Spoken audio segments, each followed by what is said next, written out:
majina naitwa Herman Kajiru, mratibu wa TK Movement mkoa wa Dar es Salaam.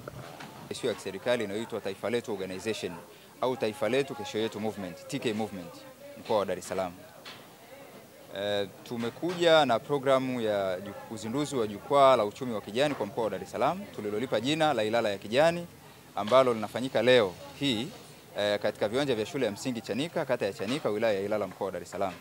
Lengo kubwa la kuanzishwa kwa jukwaa hili ni kutengeneza umoja au kutengeneza senta ambayo wapambanaji wa athari zote za kimazingira pamoja na mabadiliko tabia nchi wataungana na kukaa pamoja kujadiliana na kuweka misingi mizuri, kwa sababu katika umoja ndio tunatengeneza sera, ndio tunatengeneza sheria, ndio tunatengeneza demand kwa serikali na pressure kubwa kwa taasisi za kitaifa na kimataifa, ili kuweza kuhakikisha kwamba mapambano dhidi ya athari za kimazingira zinasababishwa na shughuli zetu za kibinadamu sisi, za kwetu sisi wanadamu, zinakaa vizuri. Sasa lengo kubwa la kuanzisha ni hilo, kuweka watu pamoja, kwa sababu tumekuwa na watu mbalimbali ambao wanadili na masuala ya kimazingira au mapambano dhidi ya athari za kimazingira. Mfano, siku hizi tuna watu wanaokota taka, wanazichakata kwa ajili ya kutengeneza mbolea pamoja na vitu vingine. Lakini pia kuna watu wengine wanaokota chupa zile za plastiki. Kuna watu wengine wanafanya waste management. Kuna watu wengine wanafanya wanasafisha fukwe, wanafanya shughuli mbalimbali, wanaotesha miti. Mfano kama Mbulu pamoja na Iringa wanaotesha miti. Lakini ukiwauliza vizuri, wanaweza wasikupe majibu sahihi kwamba kwa nini wanafanya kile kitu. Lakini ile ni sehemu ya green economy. Sasa sisi tumekuja na kuwaonyesha kwamba green economy au uchumi wa kijani ni kukusanya hivyo vitu vyote na hizo harakati zote ambazo wanazifanya hao wanadamu. Kwa sababu shughuli za kibinadamu zinafungua mianya mingi sana. Inafungua mianya mingi sana ya kuendelea ya kiutafutaji. Mtu anaona kwamba okay, tumeanzisha kiwanda kina produce zile carbon dioxide, badala ya kutengeneza mazingira kufanya zile carbon emissions, wao wanaona kwamba kwa sababu ninapata chochote kitu kutoka kiwandani, ninafanya kazi, nimeraise maisha yangu, nimejikomboa kiuchumi, hafikirii juu ya mazingira, hafikirii juu ya kizazi kijacho, hasa katika muktadha wa uchumi wa kijani. Tumeona Zanzibar wanapaka wizara kabisa ya uchumi wa blue pamoja na uvuvi. Wanasema the Ministry of Blue Economy and Fisheries. Sasa kwa Tanzania hatuna kitu cha namna ile. Lakini huku kijani ni kikubwa. Sehemu ya Tanzania ni kubwa mno. Sasa tukaona sisi tuanzishe jukwaa hili kwa ajili ya kutoa elimu, kwa ajili ya kufungua milango wadau wengine wote waweze kujiunga na sisi na kushirikiana na sisi kuhakikisha kwamba tunatengeneza mazingira sawa, ili kuweza kuipresha serikali pamoja na taasisi zingine kuangalia zile demands ambazo zinaleta athari katika mazingira kulingana na shughuli zetu za kibinadamu za kila siku. Lakini kingine pia ni kwa ajili ya kufungua fursa kwa vijana. Huu uchumi wa kijani kuna kitu kinaitwa green tech. Lakini pia tunategemea baadaye hapo tunaona mabadiliko yanavyoendelea kwenye nchi za wenzetu ya kiteknolojia. Tunaona kwamba kutakuja kuwa na magari ya umeme. Sasa hivi tuna pikipiki za gesi, tuna pikipiki za umeme. Lakini huko tunakokwenda kuna magari ambayo yatakuja ni ya umeme. Sasa Watanzania wenzetu inabidi tuwaandae mapema. Sio unafika ule wakati alafu tunaanza kuwashangaa kwamba hiki kitu ni kitu cha namna gani. Kama ambavyo tutakumbuka wote kwamba tulikuwa taken for surprise wakati zinaanza zile gadgets. Zinaanza zile vishkwambe tunasema. Watu wengi walikuwa hata hawajui, hawaelewi na hawakuwa wanafahamu chochote. Kwa hiyo sisi kama TK Movement tumeamua na tumedhamiria kwamba jukwaa hili tutalitumia na litatumiwa na watu wote. Tunalifungua Dar es Salaam na litakuwa ni endelevu la kila siku. Litakuwa ni endelevu kila mwaka, na katikati tutakuwa na warsha mbalimbali pamoja na mafunzo mbalimbali kwa vijana, wanawake pamoja na Watanzania wote, ili kujenga mazingira ya uelewa mkubwa sana wa uchumi wa kijani au fursa zinazotokana na uchumi wa kijani. Nashukuruni sana. Naitwa Halima Mwando Rajabu, ni naibu mratibu wa TK Movement mkoa wa Dar es Salaam. TK Movement ni taasisi isiyo ya serikali ambayo inaendeshwa kwa vuguvugu la kujitolea kwa vijana na wanawake, ikiwa tunaamini kwamba mgawanyo sawa wa rasilimali ni haki ya kila raia. Lakini TK Movement ina mazumuni makuu manne. Zumuni la kwanza ni kuleta mapinduzi ya kiuchumi, lakini kuleta mapinduzi ya kifikra na kuleta fursa, kukutanisha fursa, yani serikalini, private sector pamoja na wananchi, ambao sisi walengwa wetu wakubwa ni vijana na wanawake. Lakini mwisho kuongeza ushawishi ama kuyasemea yale yote ambayo Mheshimiwa Rais Daktari Samia Suluhu Hassan na serikali ya awamu ya 6 imekuwa ikiyafanya. Miradi, ajenda ambazo Mheshimiwa Rais amekuwa akizisema ama akizifanyia kazi, si tiketi tunaenda kuzipush ama kuzisupport. Hilo ndio dhumuni kubwa, tukihakikisha kwamba tunamwongezea ushawishi kwa Watanzania tukiwa tunaelekea kwenye safari ya uchaguzi mkuu ambao tunatarajia na tunataka Daktari Samia Suluhu Hassan aweze kushinda kwa kishindo. Kwa hiyo ndio TK Movement, lakini leo tunazindua jukwaa la Ilala ya Kijani. Yaani Dar es Salaam Green Economy. Tumesema Ilala ya Kijani ndio wilaya ambayo tumeanza nayo kwa mkoa wa Dar es Salaam. Nini Ilala ya Kijani? Ilala ya Kijani ni jukwaa jumuishi ambalo linaeleza sana kwenye mambo ya mazingira. Sawa? Alafu kwenye upande wa mazingira ni jukwaa la kijani naeleza hivyo, lakini bado tuna waandaji wa tukio wa jukwaa la kijani ni TEA Management akishirikiana na TK Movement mkoa wa Dar es Salaam. Kwa hiyo tulikaa chini tukaona kwamba tuna kila sababu ya kuanzisha jukwaa ambalo litalenga vitu vingi kwa Watanzania na wana Dar es Salaam kwa ujumla. Na jukwaa hili liko mahususi kuongeza ushawishi kwa Watanzania ama kuleta hamasa kwa Watanzania, wadau, private sectors pamoja na mashirika kuunga mkono jitihada zinazofanywa na serikali ya awamu ya 6 chini ya Dr. Samia Suluhu Hassan kuleta ustawi wa mazingira, kujenga ama kuleta ajira ya kijani. Sisi tunaita ajira ya kijani, hii ni procedure. Kwa hiyo tumeenda na kijani. Kwa hiyo tunaenda kuongeza ushawishi ama kuongeza upatikanaji wa ajira ya kijani, lakini bado kwenye suala la afya tuweke kwamba afya bora ni haki ya kila raia. Lakini kwa kuanzia jukwaa hili unaona kabisa linakuwa kama ni sehemu ambayo tunaleta mapinduzi ya kifikra ili watu waanze kuelewa kupambana na hii hali ya mabadiliko ya tabia ya nchi na mapinduzi ya kiuchumi. Hili ndio jukwaa la kijani kwa ufupi. Na leo hapa tunalizindua jukwaa hili, litaendelea kufanya kazi. Tunatamani sana halmashauri ya jiji Dar es Salaam, viongozi mbalimbali, ofisi ya mkuu wa wilaya, vikoba, wajasiriamali, kwa sababu tunawalenga sana wajasiriamali pia. Kuna miradi ambayo tutaianzisha ya wajasiriamali kwa upande wa wanawake. Kwa miradi hii inawahitaji wao. Kwa tunawaomba Watanzania, tunaiomba serikali ya awamu ya 6, lakini bado tunaomba halmashauri iweze kutusupport ili kuendesha huu mradi, kwa sababu bado tuna project nyingi tunatakiwa tuzifanye. Tuna green mtaa award. Hii ni award ya mtaa ambayo itakuwa inafanya usafi ama inaongozwa kwa kufanya usafi. Kwa hiyo unaona kabisa kuna competition tunaweza kuzifanya, na yote ni kulenda kutengeneza hii hali ya mabadiliko ya tabia ya nchi iweze kuasili nchi yetu. Hili ndio dhumuni kubwa. Kwa majina naitwa Patrick Lumumba. Mimi ni group director ama mkurugenzi katika shirika ambalo linaitwa African Guarantee Fund. Natoka Nairobi. African Guarantee Fund ni shirika ambalo linasaidia organizations ambazo zinapeana mikopo kuwapatia dhamana, na dhamana hii hususan ni kusaidia mabenki hizi kupeana mikopo kwa wafanyabiashara wadogo. Pia tuna grants ama pesa ambazo zinasaidia mabenki na pia wafanyabiashara wadogo ili wapate ujuzi, waweze kujua kuweka rekodi, kumanage biashara zao ili wakue.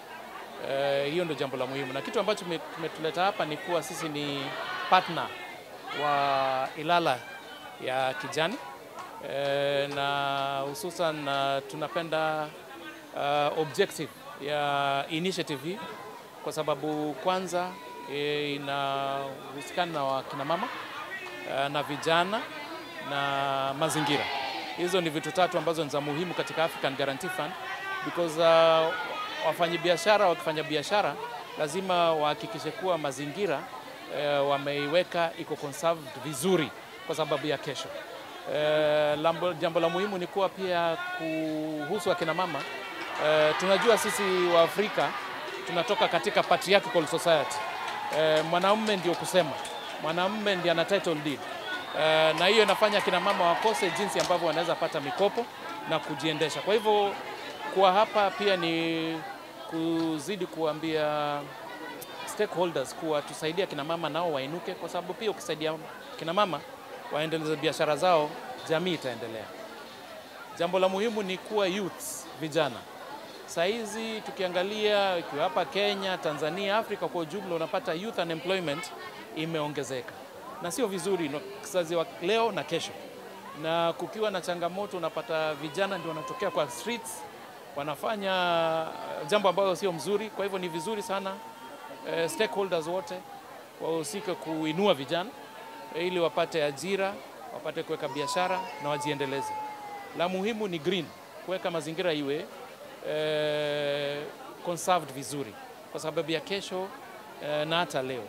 Na ndio kwa sababu tuko hapa kusaidiana na kina mama na youth na Ilala ya kijani. Yeah, thank you so much. Yet, but we are really open for collaborations. And what we do around the world is like we are connecting different activists, researchers, journalists around the world to solve these problems together. So I think what is happening right now is super interesting. And I think what is really important is like engage local communities into these actions, because it's about lives, it's about everybody's lives, how we need to change that, and also how we can find different ways how we can find the jobs in the future. So interesting event, and really happy to be here and see what is happening on the ground. So what is the advice regarding the environmental conservation for the youth and the community as a whole? Okay, I think the most important thing right now is how to engage young people everywhere. I'm partly living in Nairobi, and in Nairobi there are a huge amount of young talents around who doesn't have a work. They don't have a jobs, but they want to be part of the movement. They want to be part of the change that Kenya is going to have. Tanzania is going to have even more young people in the future. So how to engage young Tanzanians to be part of this movement is super important, because they have the talents. This world is going to be their home in coming decades. So how to do it? Normally it doesn't really happen in a global level. So we need to find the methods, how they can find a work also out from this different kinds of climate action. Kwa majina naitwa Maige Selemani Maganga, ni diwani wa kata ya Zingiziwa. Awali ya yote nichukue sura hii kumshukuru kwanza Mwenyezi Mungu Subhanahu wa Ta'ala, lakini kipekee kabisa nichukue nafasi hii kumshukuru Rais wa Jamhuri ya Muungano wa Tanzania Daktari Samia Suluhu Hassan kwa kazi kubwa anayoifanya ndani ya jimbo la Ukonga na taifa kwa ujumla. Lakini pia niwashukuru TK Movement pamoja na TEA. Mimi kama nilivyojitambulisha kwa majina naitwa Maige Selemani Maganga, ni diwani wa kata ya Zingiziwa ndani ya jimbo la Ukonga. Lakini nimekuja hapa kumwakilisha mbunge wetu, kaka yetu, kiongozi wetu, mpiganaji wetu wa jimbo letu la Ukonga, ndugu yetu Jerry Silaa. Kilichonileta hapa cha kwanza kuja kuungana na nyinyi kama sekta binafsi. Kazi kubwa ya serikali ni kushirikiana na sekta binafsi kuhakikisha mambo yanakwenda. Na nimependa falsafa yenu ya Ilala ya kijani, na sisi wenyewe tunapenda kijani. Kwa niko hapa kuhakikisha yale mliokuja nayo tunaweza kushirikiana na nyinyi, na pale penye changamoto tunaenda kupakwamua. Zima kamili ya uzinduzi wa jukwaa hili ni katika kuendelea kutoa elimu kwa jamii katika swala zima la utunzaji mazingira na kuona kwamba taka ni fursa. Je, labda mnafikiri kwamba katika eneo lako hili swala ama hizi elimu za utunzaji mazingira zitakuwa na impact gani? Kwanza mmekuja katika kipindi kizuri sana. Jimbo letu la Ukonga na kata yetu kama ya Zingiziwa ni sehemu ambayo mji unakuwa. Sasa mji unapokuwa unahitaji plan, kwa maana zile mfumo mzuri, kwa maana kuna zile green view, sehemu za kuachia, lakini tumepakana na msitu wetu wa Kazimzumbwe ambao mara nyingi sana tumeiona serikali ikitoa maangalizo, kwa sababu msitu ni sehemu ya afya ya mwanadamu. Lakini pale kwangu pale katika kata yangu ya Zingiziwa tuna Zingiziwa Zoo. Kwa hiyo misitu na kutokana na mazingira ya tabia nchi bado inaleta afya. Tunaambiwa misitu inazuia mmonyoko wa udongo, lakini misitu inazuia upepo mbaya. Kwa hiyo nyinyi kuja kwenu ndani ya jimbo la Ukonga, kata ya Chanika na Zingiziwa, mmekuja kutoa elimu sahihi kwa muda sahihi, kwa sababu ndio sehemu ambayo mji unakuwa na bado miundombinu inatakiwa ihifadhiwe katika mazingira mazuri zaidi. Kwa mimi binafsi nawashukuru na nawapongezeni sana. Kuzungumzia kabisa katika taka, kwanza taka ni pesa. Wenzetu wanasema wanafanya recycling. Leo utaona hizi chupa za plastiki watu wanaziokota, zinaenda zinazalishwa tena. Lakini leo utaona mabati, leo utaona hichi. Kwa swala zima la nchi kutunza mazingira lakini pasipo kuharibu miundombinu ni jambo zuri sana. Kwa sababu mimi na imani kila Mtanzania anazalisha taka. Leo hapa ukinunua karanga, wakati unapokula lazima ule mfuko utatupa, ile ni taka. Lakini ukikwangua vocha utatupa, ile ni taka. Na taka, kuna taka hatarishi ambazo ni mbaya sana. Kwa mimi rai yangu kwa wananchi wa jimbo la Ukonga, kwanza kukaa na mazingira bora, kwa sababu taka zinazaa matatizo mengi sana, maradhi ya kipindupindu, kuwa na zile dustbin. Lakini kwa ambao wako nje kabisa ya mji, kama nazungumzia Nzasa, kuwa na zile karo nzuri za kuwekea. Zamani si wakati tulikuwa tuna mashimo yale, wazazi wetu wanachimba, kisugua sufuria, wanamwaga maji chini.